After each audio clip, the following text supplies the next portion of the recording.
నమస్తే అందరికీ welcome back to మా అమ్మ కిచెన్ క్లీనింగ్ పార్ట్ 2. అలా 2 డేస్ అయితే సామాన్లు కడిగేసింది కదా. ఇంకా థర్డ్ డే ఏం చేసిందంటే ఆ 2 డేస్కి ఆ పైన ఎక్స్ట్రా మనం యూజ్ చేసుకొని అన్నీ పైన పెట్టేసి ఒక క్లాత్ కూడా కవర్ చేసింది దుమ్మెం పడకుండా.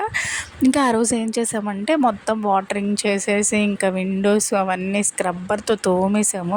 తల మెరిసిపోతున్నాయి. ఇంకా ఆ స్టవ్ దగ్గర అయితే జిడ్డుగా ఉంటుందని చెప్పి అక్కడ ఒక వాల్ పేపర్ మీషోలో ఆర్డర్ చేసాం. అది పర్లేదు, బాగానే ఉంది అంటిస్తే, కానీ అంత వర్త్ ఏం కాదు. అంటే ఎక్కువ రోజులు ఏమీ ఉండదు అనిపించింది నాకైతే. ఇంకా సామాన్లు అయితే ఆల్మోస్ట్ కంప్లీట్ అయ్యింది, కానీ ఇంకా కొన్ని మిగిలే ఉన్నాయి. ఇంకా మా అమ్మ కష్టపడి ఇంకా ఆ రోజు నైట్కే కంప్లీట్ చేసింది. నేనైతే కొద్దిసేపు ఉండి మా ఇంటికి వెళ్ళిపోయాను.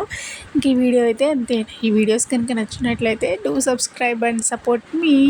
ఇంకా నెక్స్ట్ డైట్ వీడియోస్కి మనం వెళ్ళిపోదాం త్వరగా.